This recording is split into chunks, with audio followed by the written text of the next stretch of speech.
Well, good afternoon, everyone, and happy Friday. My name is Jeff Donnell, and I'm president of Enterprise Health, and I'd like to welcome you to COVID from California.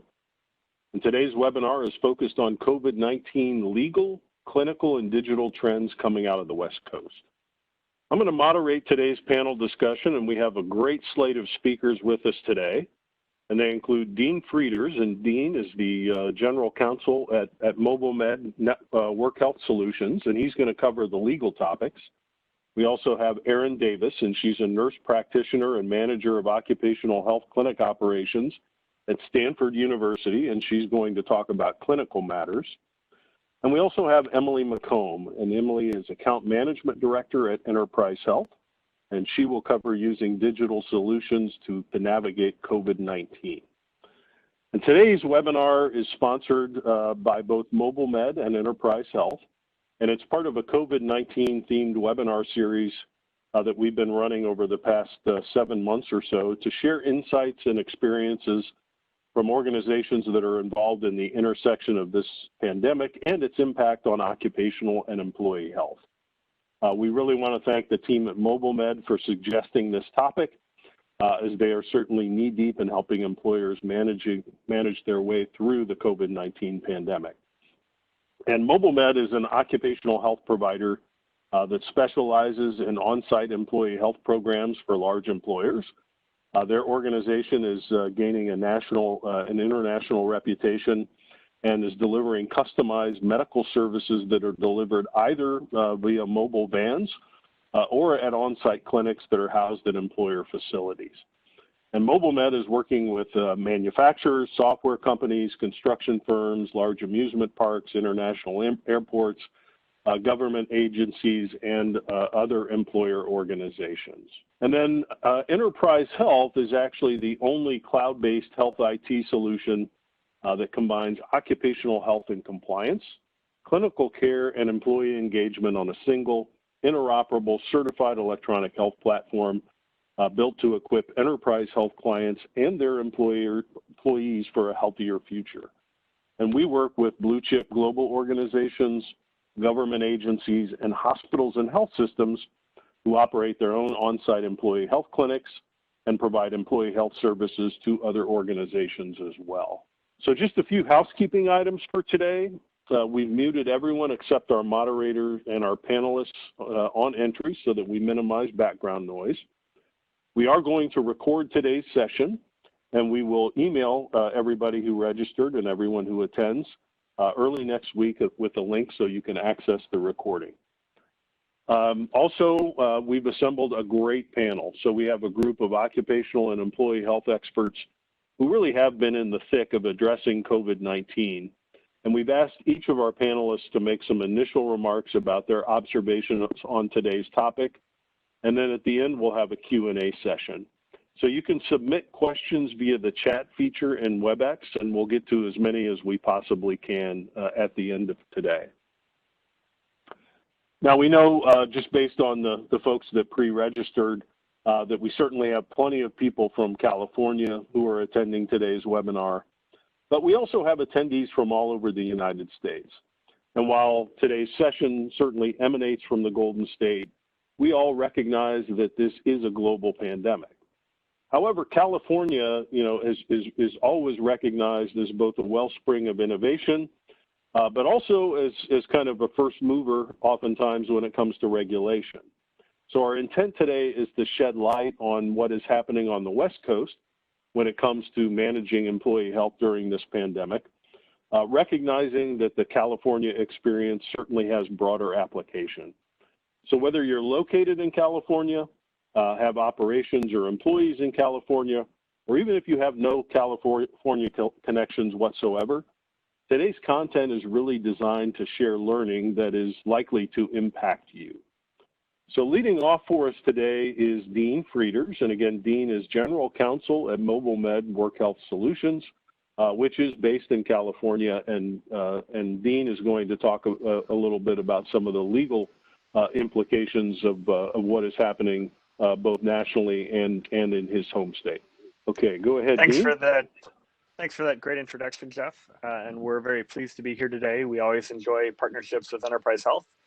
I can tell our attendees, if you're attending from outside California, I'm a transplant from Illinois. I'm currently in California, but rest assured we are running antivirus on the presentation today, so there's no chance of transmission through the webinar. You should be safe. So if you're outside of California or if you're within California, why are we concerned about the topics that are coming out of California, the regulations that are coming out of California? Well, if you look at the regulatory web of requirements that are being imposed across this country, what's happening in California is emblematic of what we see in many states or what we're starting to see in many states. There are some states that when you have a COVID outbreak, there's one state that has 32 mandatory notifications that have to be made to 5 different public agencies anytime you have a single COVID outbreak in certain types of employment facilities. COVID-related leave, workers' compensation presumptions, additional notices triggered by COVID infections or even possible COVID infections, these are becoming commonplace across the country. Separately, even if it's not yet mandated where you're working, there are reasons why some of the requirements that are being mandated in California should be considered as best practices to stop the flow and spread of COVID.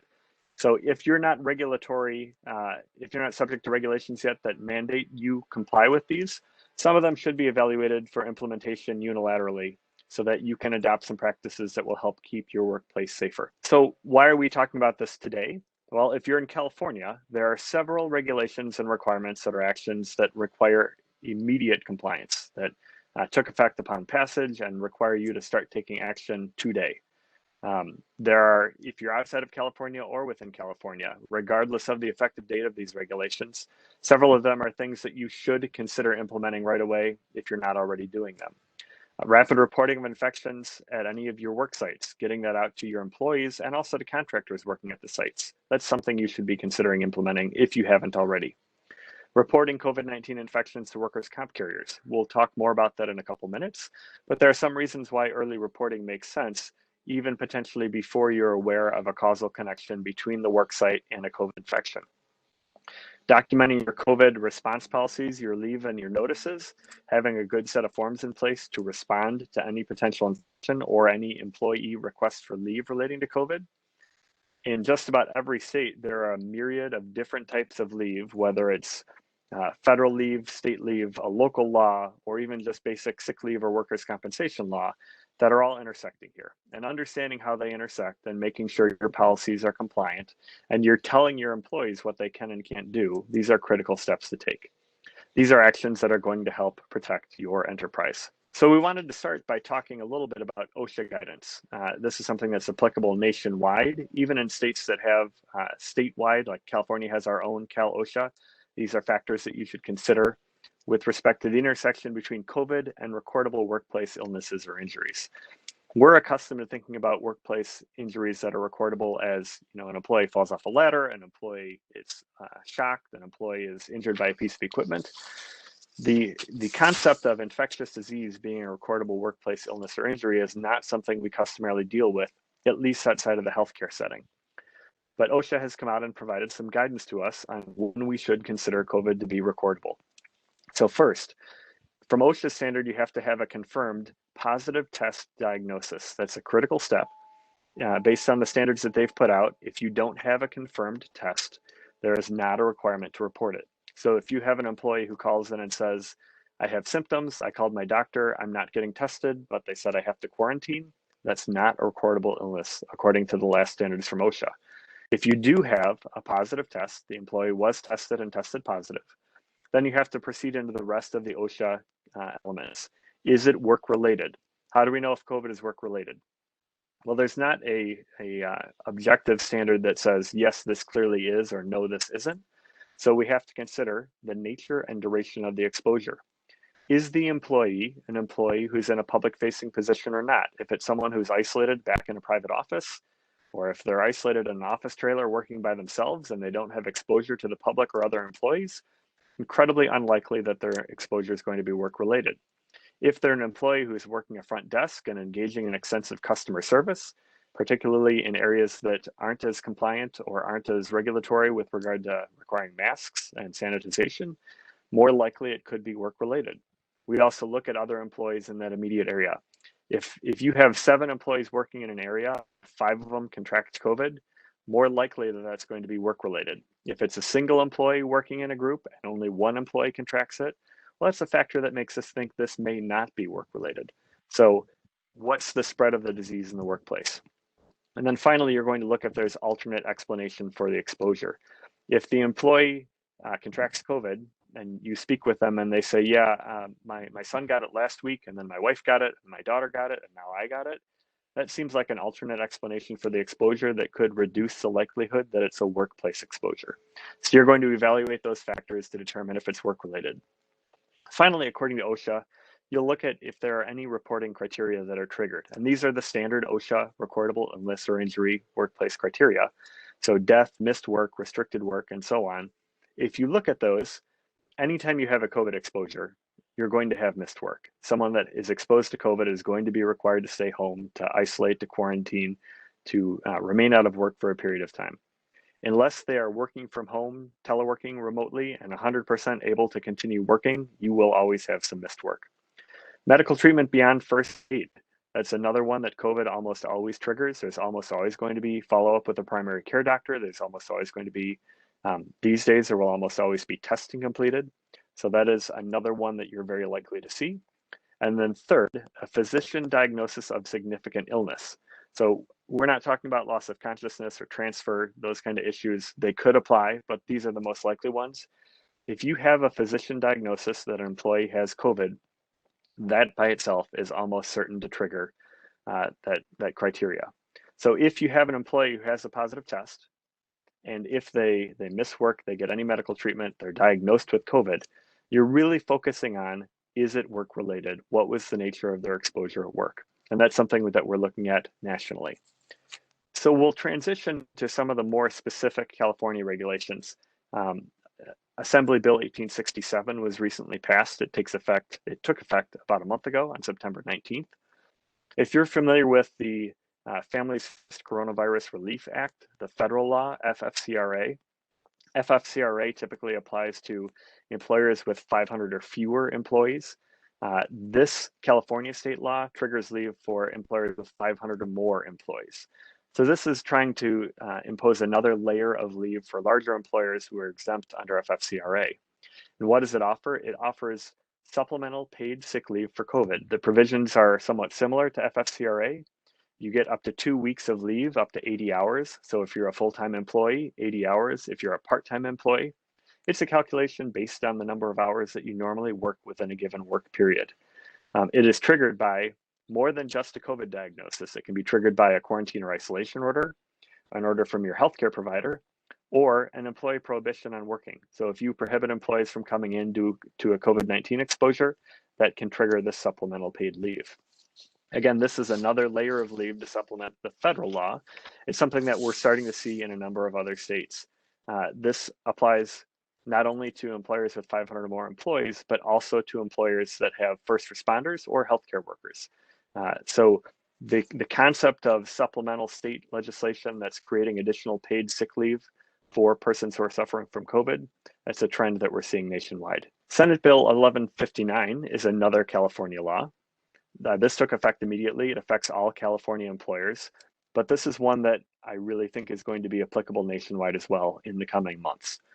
This creates a rebuttable presumption that certain COVID-19 infections are workers' compensation compensable if they occur within 14 days of you working. So if you work and have a positive PCR test, so the statute is specific. Aaron is going to talk in just a couple minutes about the difference between PCR and antigen and antibody and all the various types of testing.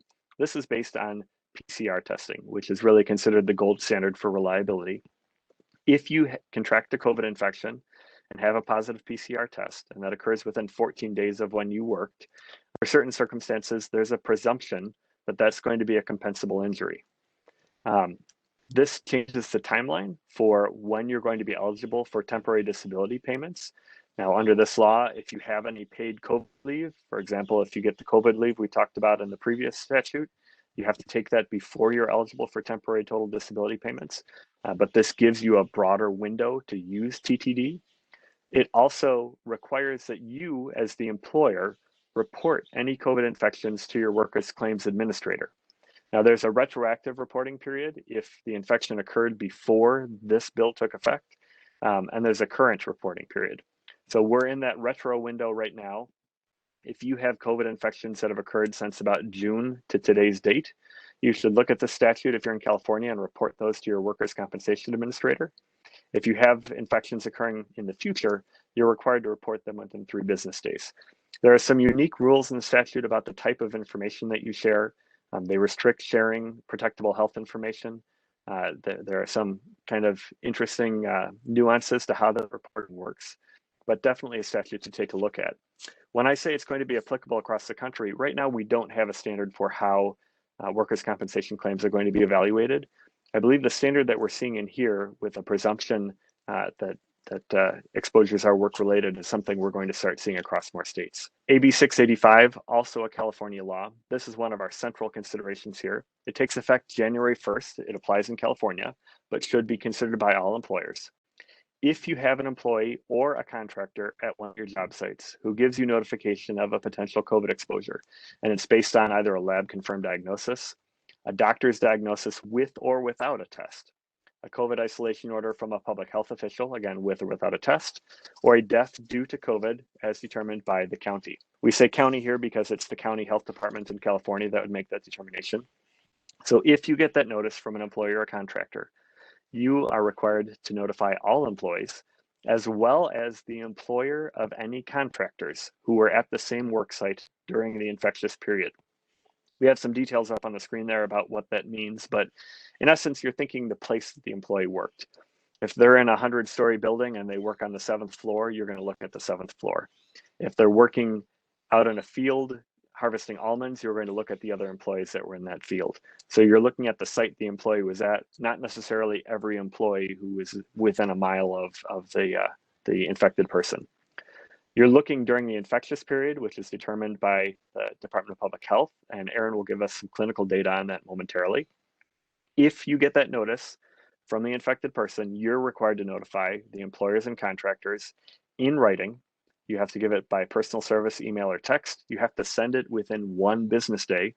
You have to also notify the bargaining unit if there is one. If you have a collective bargaining unit, you have to notify their representative.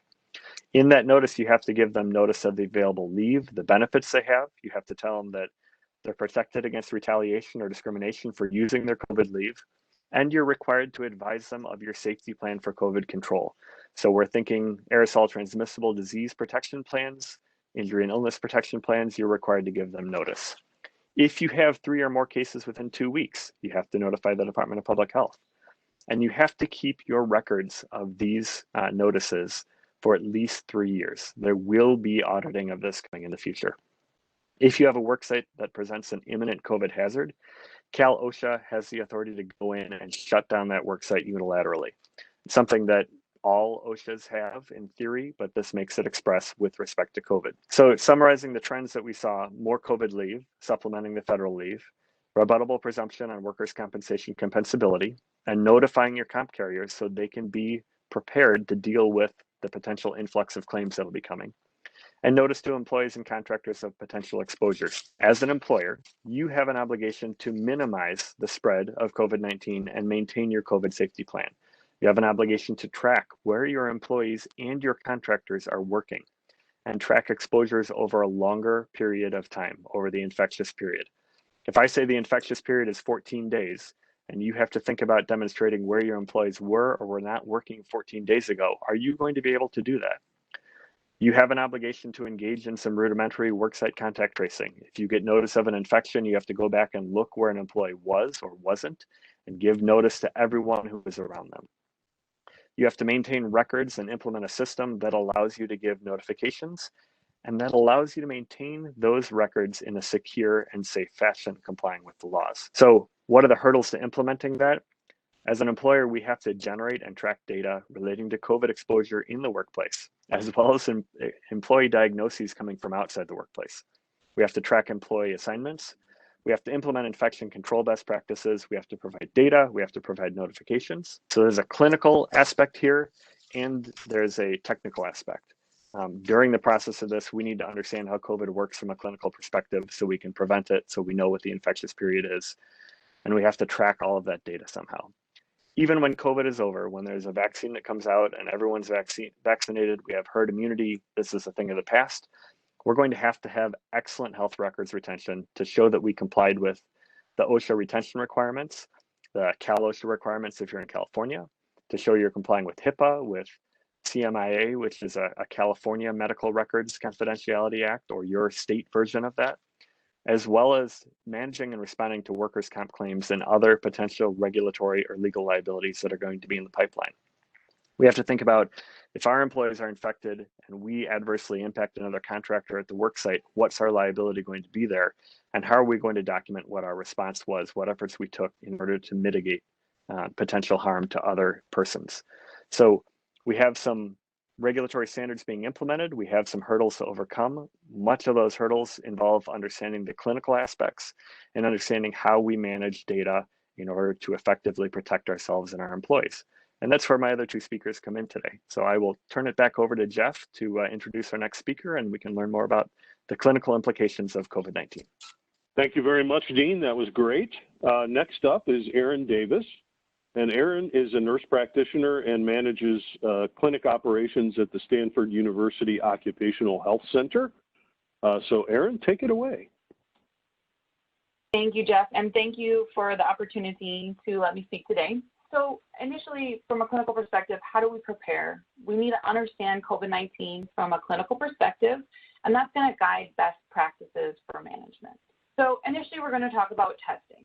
And as Dean mentioned, there's a myriad of different tests, and we're hearing about a bunch of different tests that are coming out, but the gold standard for diagnostic testing, which diagnostic testing is, will show you if you have an active infection or a recent infection. The gold standard is the PCR test, so there are other molecular tests that are sort of similar, like a LAMP test, but basically these tests detect genetic material or the RNA of a virus.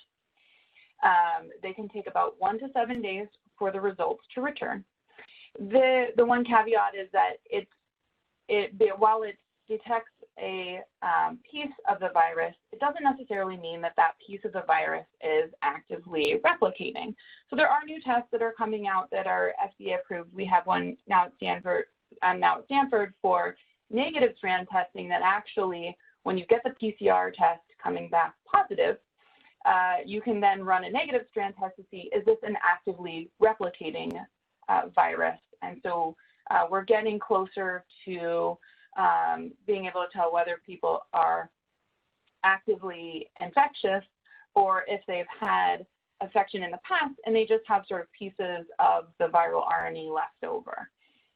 The other diagnostic test that we're hearing a lot about now is the antigen test. And antigen testing detects specific proteins on the surface of the virus.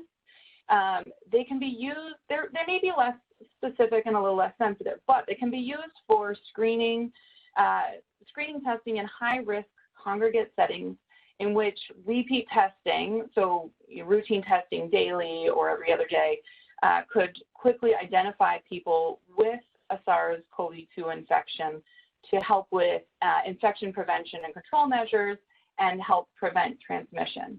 And because these are a little bit less sensitive or specific, you would want to confirm it with a reverse transcriptase PCR test.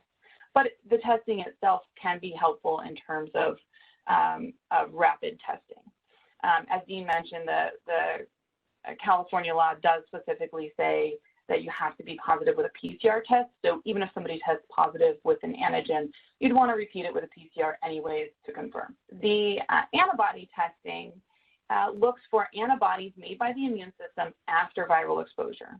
Antibodies take days to weeks to develop by the body after an infection, and they can last for weeks to months. Right now, we really can't use antibodies for any kind of diagnostic purposes or to indicate if we have immunity to SARS-CoV-2 because we really just don't know enough about how much antibody the body has to make to be immune, and we also don't know how long that immunity lasts for, so you really shouldn't use it at this point to determine absence or presence of infection. So how do we test? And by how do we test, we mean how frequently or how regularly and when do we test?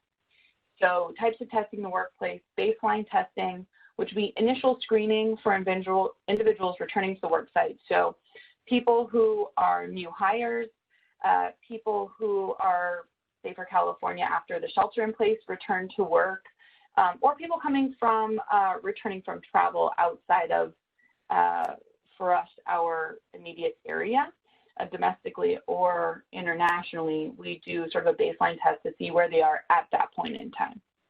There's also surveillance testing, which is ongoing systematic collection and interpretation of data. That is a large, like, public health concept that's intended to monitor the community or population level infection and disease for incidence and prevalence. So this is something the CDC would do, or county public health. And a lot of this is de-identified information, but to kind of see what's going on at a bird's eye level. What we're doing more frequently now in the workplace is screening testing, which is essentially a combination of baseline and surveillance testing, because we're doing routine testing, but we're doing it to detect the presence of an active infection in somebody who's either symptomatic or early on in their course of infection maybe has vague or little symptoms, so we can identify those folks and prevent further transmission of disease. And then there's also surge testing, which is a large deployment of testing in response to an outbreak detected through surveillance testing. So say you have a group of 20 people and 3 of them are positive based on surveillance testing. You can quickly test that entire group of 20 people so we can determine the scope of the outbreak. And then also it helps with contact tracing to see who those people were in contact with and if there's other groups that you need to test, so that you can start isolating people and removing them from the workforce to help mitigate the spread of infection. And then, as Dean mentioned, we need to talk about the infectious period, because that's the period in which somebody can give an infection to someone else. And as part of the new California law, if somebody is, on site during that infectious period, and we want to mitigate any other risk to other employees. So if reporting is required based on this infection period, what's the current definition? For a long time, we were saying 14 days. Right now, the CDC and the Department of Public Health says that people with mild to moderate symptoms remain infectious for no more than 10 days after symptom onset. So most of the current regulations are based around that 10-day infectious period. Now, not to say that people with moderate to severe symptoms could potentially have a longer infectious period, 20 days or more, but those people are likely going to be seeking further medical treatment. They're likely going to be seen either by their primary care or even hospitalized, and so they'd be monitored further, and their course of infection and return to work based on a course of infection would be largely more symptom-based than just that 10-day infectious period. So our current STANFORD protocol, which tends to be a little bit, maybe a little more stringent than some others, also based on the county that STANFORD is in. Santa Clara County is on the more stringent side of things. But our current return to work policy after self-isolation is that you have to be fever-free for at least 7 days without medications. And if you have respiratory symptoms, shortness of breath, difficulty breathing, persistent cough, they need to be significantly improved. And it has to be at least 14 days after the symptoms first appeared, or in the event of somebody who's asymptomatic, the date of the positive test, and they have to be cleared by us. Now, again, if somebody is very ill and they're hospitalized, their primary care would actually be and in general, their primary care is a treating provider, and can and would give the return to work if somebody has a very severe case. And we would go by their primary care guidance on that. So after we talk about testing and return to work, we talk about how we mitigate COVID. How do we prevent spread? And so obviously hand washing with either soap and water or alcohol-based hand sanitizers frequently, getting the message across to stay home or self-isolate if you're ill or if you've been recently exposed to a confirmed case or somebody with highly suspect symptoms of COVID-19 until those are confirmed or that person is confirmed to have some other condition that may not be infectious to you, to properly wear an appropriate mask, and to regularly clean and sanitize high-touch surfaces. We know that this virus is actually fairly weak outside the body, so using appropriate cleaners on countertops, doorknobs, those kinds of things significantly decreases the ability to spread infection just by touching surfaces. So then we talk about screening and intake. Screening should be done daily, and symptoms should, and those questions should circle around symptoms within the past 14 days that are COVID-like, including fever, cough, shortness of breath, nausea, vomiting, loss of taste or smell, also including recent travel outside the area. We've been monitoring that a lot, particularly in people who travel to areas where infection rates are high, and also any close contact with confirmed or suspected cases. We also ask questions that may assist with contact tracing in future if needed. So particular buildings or rooms that the person has entered within the last 72 hours, any coworkers that they may have been in close contact with. You can do temperature checks as well as a component of the screening process, particularly for points of entry and exit into indoor areas, and those areas specifically where people may or may not be wearing masks, such as dining areas. But they should not be done, temperature checks should not be the sole screening tool for a daily screening. You can also use telethermography. So using cameras, video cameras connected to infrared screening devices that can scan for surface temperature on an individual, and these can be automated into medical records or other electronic record-keeping systems that can flag folks for aberrant results and maybe consolidate the information that is going back to employers as well. And I believe that, that's it for me. Thank you so much. Okay, great. Thank you, Erin. Our final panelist is Emily McComb, and Emily is Director of Account Management and Enterprise Health. And while Emily is currently an Indiana resident, she hails from California and manages relationships with a number of our West Coast clients. So Emily, over to you. Thank you, Jeff. I switched places with Dean. He hailed from Illinois and came to California. I am now in the Midwest and came from California. So we'll have to switch back, Dean. I would like a swap. I would like a swap back. All right, Jeff, if you want to thumb through the slides for me, that would be great. So okay, we're going to give you a bit of a highlight reel this evening for some of the setup and configuration we've done around the Channel 19 offering, which is sort of a limited offering based on Enterprise Health, which is a full occupational health tracking system.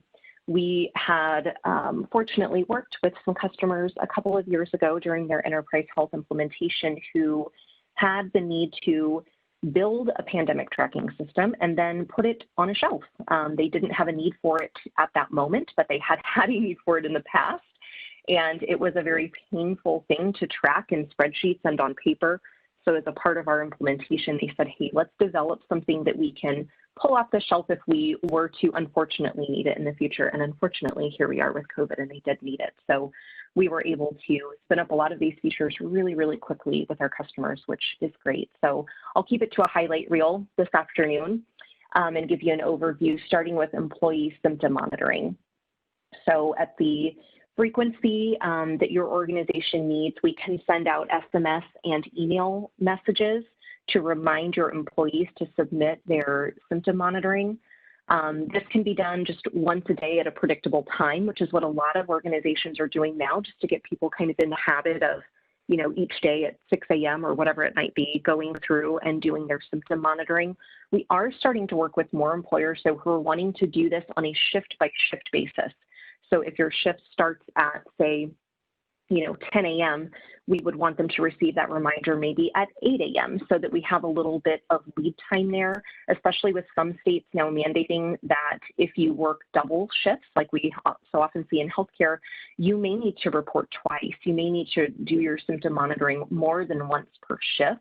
And so with those intricacies, we're starting to work with customers to receive data from systems like Kronos and other time management systems so that we can actually target those communications based on when they're scheduled. So that's a new thing that we're doing with a lot of our customers, and it's going quite well. So Jeff, if you advance to the next slide, you can see a quick example of what the what the SMS messages look like. Just very simple reminder to complete your symptom monitoring. And you can see the blue link there would actually take the employee to the secure employee portal where they could submit their symptoms online. I'll show you what that looks like here in a second. We do have a lot of customers who are using SMS more so than ever. COVID has been the impetus for change around organizations allowing employees to use their personal devices for work-related purposes. Companies who I've worked with for years who have staunchly said, absolutely not. We will not send messages to SMS, to personal devices. We will not allow people to get email on personal devices. Now have come back and said, hey, we really need to do that. We need to lighten the restrictions there and allow people to use their cell phones because more people are working remote than ever. And we need to be able to get in touch with these people just as quickly as possible. So that's been an interesting and great trend for employee engagement. The next slide is just a quick example of what the email might look like if you are not leveraging SMS or if you historically have not collected your employees' mobile phone numbers in the past. Again, that's something actually that we saw over the last couple of months. I have had several customers run, big communication campaigns with their employees to get their cell phone numbers updated in their central registry. So if you have not done that yet, then we're still leveraging email quite a bit for those reminders as well. And on the next slide, Jeff will take just a quick overview of access because security, we're hearing about HIPAA sort of setting aside penalties for now for a lot of COVID-related issues that may spring up, but we know that certainly will not be around forever. And regardless of those penalties, we all feel a stewardship towards our employees' data privacy, and we want to be good stewards of that privacy. So we have set up single sign-on with our customers so that the employees are accessing that employee portal in a very secure way and still making those security folks happy. And that's been a great way to help too with getting buy-in to use personal devices. If we're still asking employees to use single sign-on, a lot of our employers are still working to install VPN access on their employee cell phones, which they never thought they would do in the past. Now, big organizations are doing that en masse, and it's going very well. But doing that access through single sign-on means you're not dealing with password management and all the headaches and nightmares that come along with that. So when an employee does click on those links from the SMS or from the email, they're taken to an employee portal that looks very similar to this. And they can click on the little blue label here that you see that says COVID-19 symptom monitoring. They can click on that link and they can submit their symptoms for the day. I do this every time I have to go into our office, and I usually do it while I'm fumbling for my badge at the door because we have a QR code at the door as a reminder that says, hey, if you have not submitted your symptoms yet today, do that before you walk in. And in about the time it takes me to find my keys and my building badge, I can get my symptom monitoring done. It's really, really quick. And you can see on the screen here, we're providing some immediate feedback on those symptom monitoring questionnaires.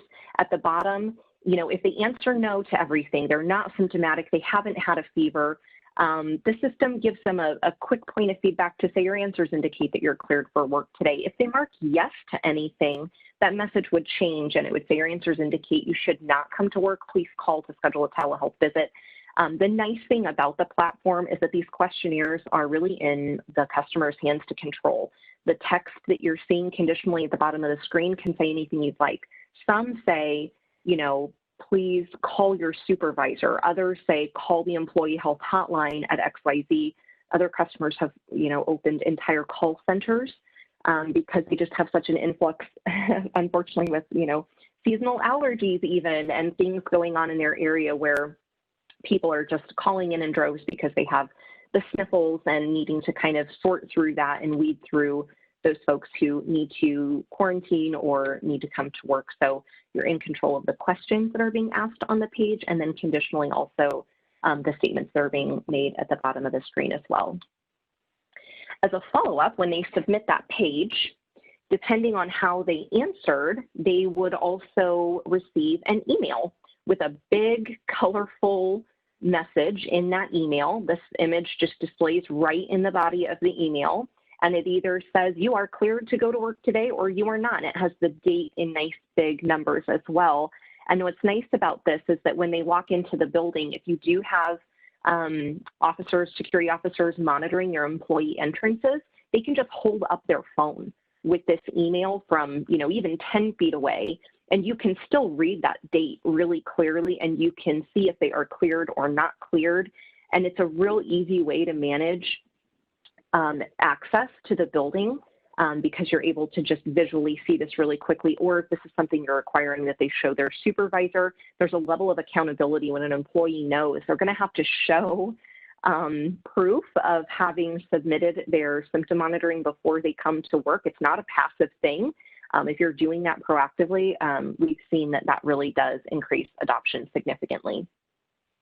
If you're using the Enterprise Health platform and you are using a supervisor portal to communicate with the leadership staff as well, you can use the supervisor portal. Actually, we have a report that can be published out here where your supervisors see their staff roster and they see who has and has not monitored their symptoms or submitted their symptom monitoring. And it will, I think it has like a date time stamp on there so that they can see exactly when that was done. So if they are being empowered to proactively check before those shifts start, they can see who's done it and who has not, and they can get in touch with that staff to say, hey, you haven't done your symptom monitoring. You can't come to work until you do. Can you please get that done? And that's really helped to drive compliance and adoption with our customers as well. So once an employee maybe reports that they are symptomatic or reports that they did go to a wedding this weekend where they found out that their uncle, their aunt, or whoever had COVID, and now we need to look at taking them out of work.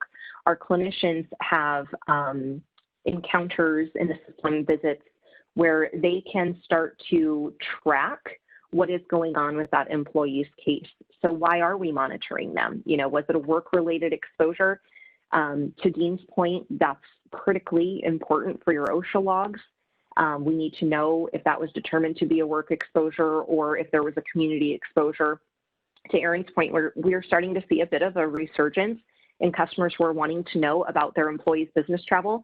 Frankly, for the last several months, most employers have said, just don't travel. And no one was tracking it anymore. But now that people are loosening those restrictions a little bit, we're starting to see that people are kind of tracking those hotspots a bit more. And within the screens, the clinicians can track approximately when they were exposed, if they believe they were exposed, are they referring them from testing, and then when the test results come back from the lab, which we'll talk about more here in a minute, they can track those results as well to start to kind of build out those statistics and just understand the status of their employees. If it's appropriate to take them out of work, on the next slide, we're going to see that we can build a restriction out. And you can see here it says lost time COVID-19 from 10:13 to 10, I think it says 22, small text, sorry. And when we do code in that we're going to have a restriction, it can actually fire off emails then to their supervisor to automatically notify the supervisor that, hey, Jeff Donnell is going to be out of work for a couple of days. And that way that supervisor can start covering those shifts right away without the employee health staff or the HR staff having to pick up the phone to get in touch with the supervisor to coordinate that. They're getting sort of real-time communications as soon as that information is put into the encounter. And now you are also getting to track the volume of time and productivity that your organization is losing because of COVID. When you do put an employee on restriction and when you do begin to monitor them for either an exposure or symptoms that they're having, their information is placed on a work list, and you can assign employees to specific case managers. And so they can filter their work list by only the employees and the cases that they are managing.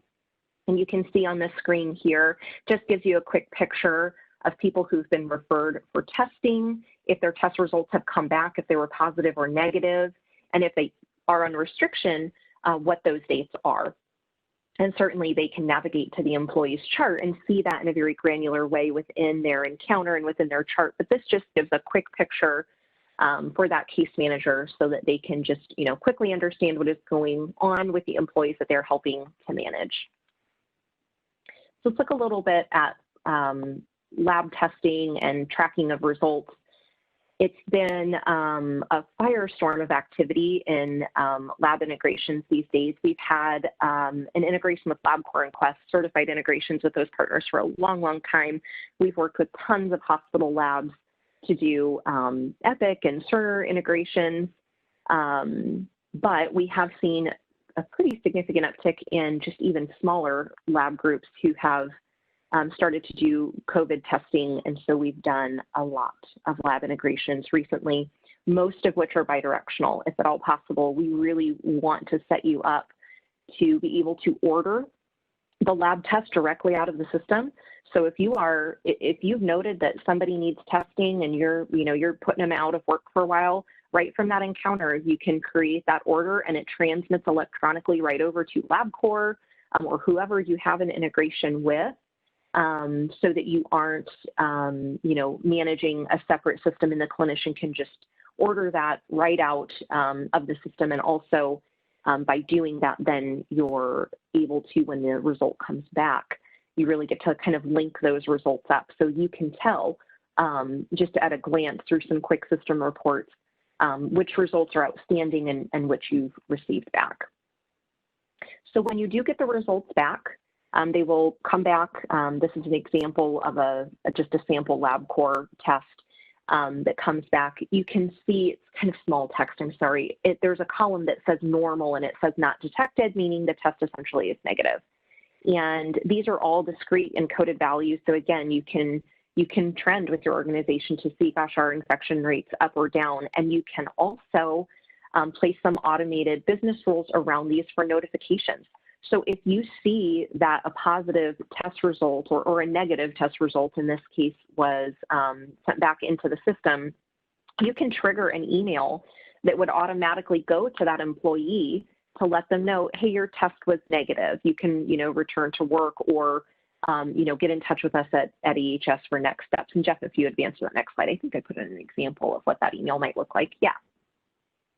Alternatively, you might have an email that just says, your test result has been received. Please click here to view the results. And then that would take them into the employee portal, which is completely secure. And that's a great way to communicate positive results as well. If there was sensitive information you didn't want to send via email, that's a great benefit of the employee portal. You can put that sensitive information out there. And the automated notification to the employee based on that lab test coming back would go, again, right out via email, and it really helps to eliminate kind of the manual effort that it takes to communicate with those teams. If an employee is positive, of course, now we're all doing the very fun task of contact tracing, and we have built out the ability to link employee records together. So in this example, this is my test chart. Daisy Beck and William Hart were both close contacts of mine during the time periods that you see here on the screen. And again, the benefit of this is understanding who we need to be in touch with. Dean shared some interesting regulations that they're dealing with now in California, that you have 1 day to notify these people that they've had a potential close contact. So by linking these charts together, by linking these employee records together, again, you can run those automated notifications to, let's say in this example, Daisy. We can fire off an email automatically to her once she's linked as a close contact, and it would simply say something to the effect of, you've had a potential exposure, please call us for more information, or you've had a potential exposure, please don't return to the building until further notice, or whatever it might be appropriate to communicate at that time. But you can really satisfy that burden of notification pretty quickly, just with some really simple automated rules there. And the last item I want to take us through this evening is reporting on COVID statistics. Executives are, needing information in nearly real time to make a lot of tough decisions about the business, and our employee health professionals are needing that information very quickly as well, so that they can respond to hotspots and all the good things that are going on with COVID these days. So a couple of examples of the reporting dashboard that's in the Channel 19 build: testing outcomes, understanding what percentage of your tests were positive, negative, and how many pending results you still have yet to come back. Worker monitoring volumes. We've seen, we've had some employee partners who they've had to add 50, 60 employees to call centers just to manage the volume of employees that they're monitoring, and being able to show those trends over time to see how many employees you're monitoring, I think is really helpful when you're, certainly budgeting for staff, but just also kind of helping the organization to understand really the volume of effort that it takes to monitor the people that need monitoring. On the next slide, we have some additional statistics about lost time and days away. So I think this is just a quick average of how many employees you have out of work at a given month, and seeing what those trends are doing. Very important. Something that we did not show today, but that we do have in the full enterprise health build, is a full OSHA log module. So as you would enter that time away and you would designate a case as OSHA recordable, it will build all of those, all of that lost time on your OSHA log and allow you to report out on that at the beginning of next year. And then the last slide is just a quick overview of recovery outcomes. So how many people have just recovered and come back to work? How many people ended up, being negative and just not affected? And then also, how many are just unknown? They've either quit and left the organization, or we don't know the outcome of that case. And that is it for me, Jeff. So I think we are ready for Q&A. So I will turn it back to you. Okay, great. Thank you, Emily. And thanks to all of our panelists for sharing with us today. We do have plenty of time for Q&A. So remember that you can pose questions using the chat feature in WebEx. So we'll get to as many of those as we can. And I'll go ahead and kick it off with a question or two, and then we'll monitor the chat. Hey, Dean, let's start with you.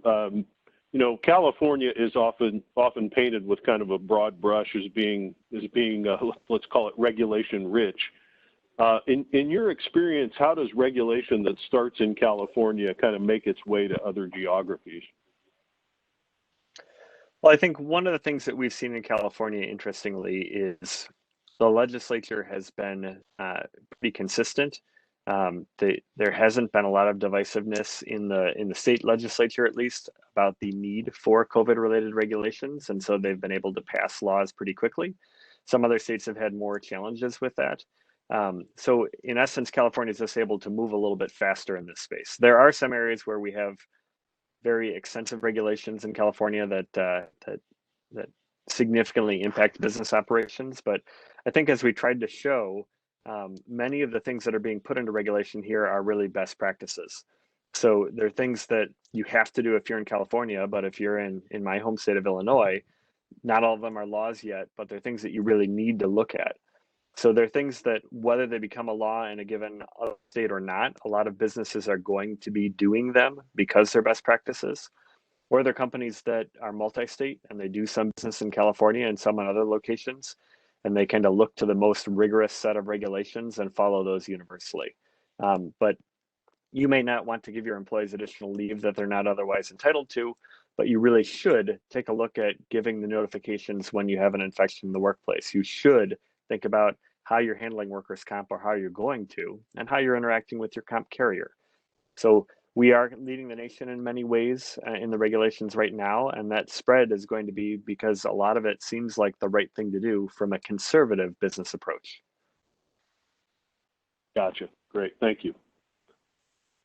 Aaron, certainly colleges and universities have received quite a bit of press coverage lately, tied to the return of students to campus, to classes, to athletic programs. And certainly most employers have their hands full as they're focusing on their employee populations. But, I would think an institution like Stanford has kind of an added layer of complexity as you're managing the health of the workforce that is in turn supporting the academic mission of the university. How does that kind of factor into your approach to managing COVID-19 with your faculty and staff? Yeah, it's a good question because, we do have a number of faculty and staff that interact with students on a daily basis, but it's an added layer to even what you said because students in high schools or elementary schools will then go home at the end of the day. We also have students and grad students who live on campus. So, it's another layer of not just where people work or go to school, it's also where people live. And so we have had to do work with some of the departments that particularly work with the residential areas, the dining areas, to go over more training in terms of how to mitigate spread, but also for the folks that have to enter people's residences, like what kind of PPE they need to use, which is usually above and beyond what they're used to wearing. And we've done a lot of training with those departments. This is one of the reasons why we encourage surveillance testing or weekly testing with the faculty and staff that particularly interact with students or are very public facing, because we can help to decrease the risk of spread by kind of surveillance testing. And if anyone comes test positive, we can remove them from the public facing view and do some more testing and start contact tracing immediately. So it definitely is has its challenges, and you mentioned athletics, and the Pac-12, we are one of the last conferences to decide we're going to try to do some varsity sports in the fall, and so athletic programs are now being required by the NCAA to do the antigen testing that I mentioned on a daily basis. And then our county has, which is Santa Clara County, has added the regulation of doing 3 times a week PCR testing on top of the daily antigen testing. So that does apply to the athletes. It all applies to all of the coaches, athletic staff, folks that are working with the athletes on a daily basis, but we also have basically added faculty supervision of athletes in their residential areas as well. So it's definitely a lot of moving pieces and a lot to keep track of. Oh yeah, that's amazing. Thank you. Yeah. Emily, you demonstrated how technology is being used to manage things like symptom monitoring and case management and reporting and contact tracing. But I know now that we've entered the fall, there's a lot of concern about layering flu on top of COVID-19. Can you maybe talk a little bit about what you're seeing as organizations are using technology to manage employee flu immunization programs? Yeah, we've done, we've offered flu programs in the system for years, and they've gone, really well. They've been heavily used. This is the first time we're seeing, really widespread adoption of scheduling of flu vaccines. Previously, organizations would round everybody up in the common areas, cafeterias, wherever, and they would do their vaccine administration in these big events with thousands and thousands of people, and no one is getting thousands and thousands of people together anymore. So we're seeing organizations spin up the scheduler on the employee portal pretty rapidly for flu, and this is really the first year we've seen anyone take on scheduling at that scale. So that's been one area that's been significantly different. Most organizations have not altered their requirements around flu, especially around healthcare. It's certainly more important than ever. But we have seen a significant uptick in really people wanting to make sure that before they come to have their flu shot done, they have gone on the portal, they have done their consents online. Nobody wants to be sharing pens and paper consent forms at all. So making sure that they're getting online, getting that consent form done on the employee portal, and then scheduling. That's been really new, really interesting to see how customers are scheduling at pretty, incredible scales for these big events so that they can just keep the flow of people sort of trickling in rather than just, floods of people. So that's been a big change and has, I think, been really successful so far. Emily, I can jump in on that. We're doing large volume COVID testing at some large public and private employers across the state out here and across the country. And we've really appreciated the scheduling flexibility that the Channel 19 module has in it. Could you talk a little bit about how that works and how employers can leverage that for COVID testing or for other purposes? Yes, the scheduler is definitely, it's pretty robust. So you can make a determination for your schedules based on specific locations. So if you're going to hold, let's say, 10 campaigns this year, maybe instead of 3, where you're going to try to kind of spread people out, you can actually program the scheduler to allow for, specific time slots to be scheduled. So, maybe letting people schedule like on the 15-minute mark or something like that, rather than just having people stand in line. But you can also program in thresholds for total appointments or total appointments within a given window, so that you're really slowing people down and not letting them just all come in at, say, 1 o'clock when the event happens, but really targeting a very, very specific time slot. And then the system actually will send out it'll send out an automated appointment reminder. So that'll go to their Outlook calendar, and give them a nice reminder of when that appointment is, so that they can see exactly what their time slot is. And it really does let you be just incredibly granular about what location they can go to and in what time frame. And you can set all the thresholds for how many people schedule within those different windows, so that you're in control of how many people at least are scheduled to come to those events. Yeah, that's exactly the functionality that our clients are using with it, and it's been really successful and very helpful. Good. Yeah, it's kind of an oxymoron, the idea of socially distant mass immunization. So it's a bit of a technical challenge for sure. Yeah, we have a customer doing drive-through in a parking garage, so that's been new. No one's ever done a drive-through flu campaign before, but we're here for it. Whatever they, it's been fun. People are getting very creative. Also, Emily, kind of following up on the flu question. I know some clients, especially like health systems, are all of a sudden here scrambling to prepare for the potential delivery of a COVID-19 vaccine for their employee populations. And of course, it's a challenge again, because there are so many unknowns in terms of, timing. Is it a single dose, multiple doses, degree of availability? Or are you going to have to ration? Can you maybe talk about kind of how you're preparing to support clients from a technology perspective there? Yeah, from a technology perspective, I think, honestly, for us, we have the framework there already. We've been doing employee vaccination programs for a long time. So between, hepatitis series and mandatory flu campaigns and, TB programs, we've been doing that in the system for a long time. So the framework is all there. It's really just a matter of kind of taking all those ingredients and building it in the right recipe. For the COVID vaccine, the challenge, I think, for a lot of employers is going to be that they don't, at least it doesn't seem like, are going to have any control over which vaccines they get. So they may have some employees who will maybe receive a type of vaccine that's a single dose.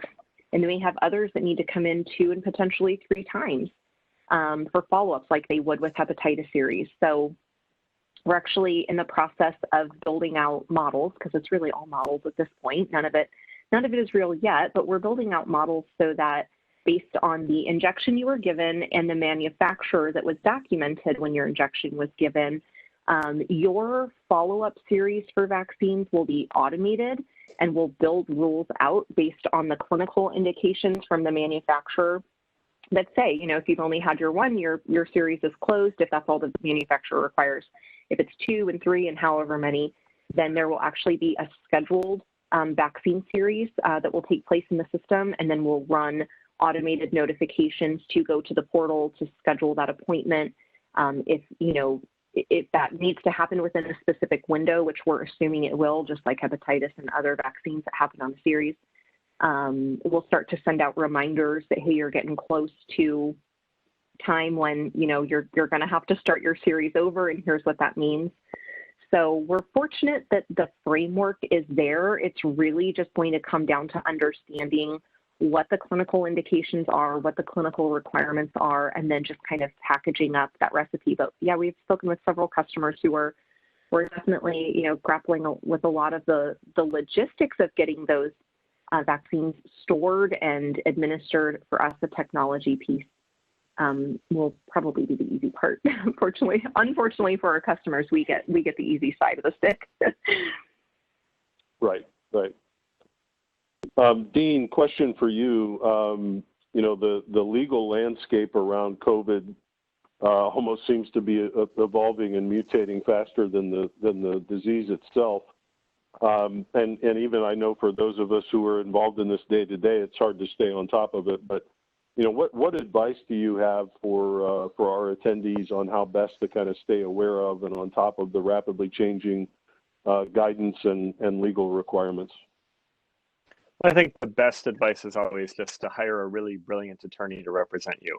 But so short of that, the best answer is really it takes a village. Have some successful collaborations and partnerships in place with organizations outside of yours that are heavily engaged in the COVID realm. You know, we talked a little bit about our partnership with Enterprise Health. We regularly deal with clients where Enterprise Health will be in there and the client will go to them and say, hey, we have this new reporting requirement. Can you help us leverage this data? And you'll reach out to us and say, we have this new functionality to help you work with clients to address this new regulation. Or inversely, we'll see a new law get passed, we'll talk with our clients, and we'll reach out to you and talk about how we can leverage the platform or leverage other technology to try and make a process simpler. So when we're looking at things like workers' comp reporting or contact tracing or notification to other employees at the work site, because we have connections like your company or the connections that we have across the industry, we're able to get information from a number of sources. So instead of, you know, a couple sets of eyes looking at what's happening with the law, we're getting hundreds of eyes across hundreds of industries. And that's really the most effective tool. As fast as regulations are coming out, not only from the state, but from Cal OSHA, from the federal government, from county and local governments, it's really not possible to stay abreast of all of them by yourself. So having a good collaborative team that you can work with across multiple disciplines and across multiple industries is really the most effective to see what's coming and how it's going to impact you. Okay, great. And kind of a follow up on that, you know, when you were talking about the AD 685 and you know the new notice requirements around exposure, I'm just curious as to kind of what sort of reaction you're seeing from California employers, because you know that it seems like kind of a heavy lift, especially you know that requirement that you notify the affected individuals within 1 day. What has kind of been the employer reaction thus far? Well, they're aware that they have to do it. And so the next question is, how do we do it and how can you help us do this? We don't have this data necessarily, so how do we go about complying? If you're a small employer with a single work site, it's pretty easy to determine who the notifications are going to be. If you don't have contractors working on your site frequently, that's pretty easy. But when you look at someone, you know, building a high rise and they have 40 different contractors and a lot of different moving parts going, it becomes really challenging. So in circumstances like that, their question isn't, you know, what do we do? It's how do we do it? And the best way to leverage that is through technology. So we work on site with employers. We have locations where our role consists of checking in and checking out employees, doing pre-screening on health with questionnaires, with non-contact thermometers or telethermographic units, as Aaron was talking about, where we're doing an intake to determine that they're healthy coming in as far as can be detected.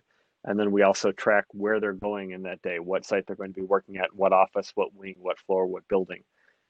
We do that with employees and with contractors, and we build a robust data set that they can later use.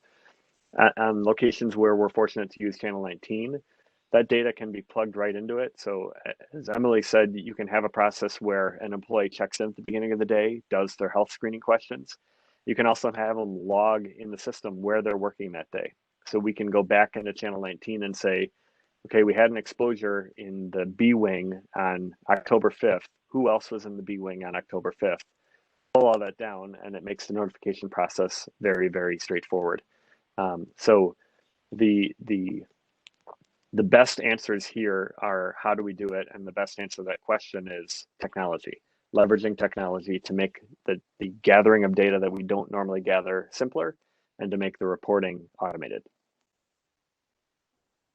And yeah, Dean, no, I was going to say as well, from the perspective of somebody who works for a large employer with multiple buildings, with multiple floors, it definitely leveraging technology anywhere from the daily screening, the tracking, the temperature tracking, from, we even are starting to leverage our door badge access to try to get, to find out, just by badge access, not even individual reporting, where people have been and what buildings they've been into. And also it's a huge collaboration between, occupational health, environmental health and safety, our risk management, human resources. So it's a lot of moving pieces, and the technology pieces has been and will be huge in that. Yeah, it's interesting. We're still hearing about organizations out there, and in many cases, we're talking about, large global corporations, huge hospital systems, that are still trying to manage all of this on, either paper or homegrown spreadsheets. And, and I think a lot of people kind of hope that this virus wouldn't be with us for as long as it has been. And since it looks like not only will it be with us for a while, but as we pointed out today, the complexity is only increasing.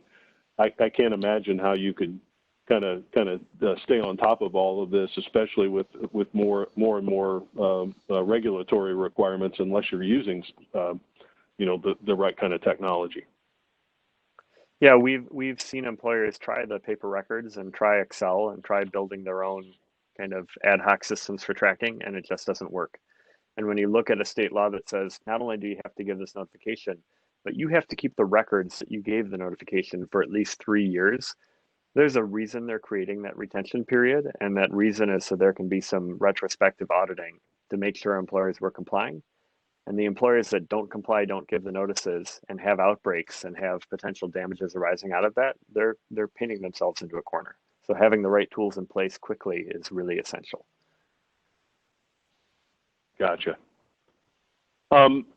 Aaron, we've certainly all seen that there's all sorts of conflicting information out there around, the efficacy of different tests, which tests are used for what purposes, durations of infectious periods, mask versus no mask, all those things.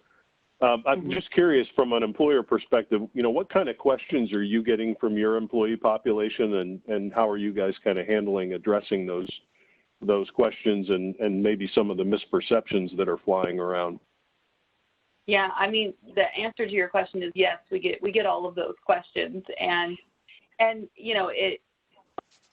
think we do a pretty good job at trying to communicate, Stanford as a whole, to communicate with our employee population about the most recent regulations, the most recent research, and we're fortunate enough to have a lot of the research coming from Stanford. So for us, it's a little bit easier, I think, to disseminate that information. But we do frequently get questions about, you know, why do I have to test every week? Why can't I just test when I'm sick? Why, you know, what is the point of having everyone, like, why aren't we doing more antibody testing? And the answers to a lot of those are, as we're finding out, you know, antibody testing, as I mentioned, is really interesting, but it's not really giving us the data that is useful at this point. And the point of doing the surveillance testing, the daily testing, really is to find those people that are asymptomatic and remove them from the workforce to mitigate spread. And you know, a lot of what we do is we direct folks to the CDC, whose website is actually really well written these days in terms of comprehension for regular folks.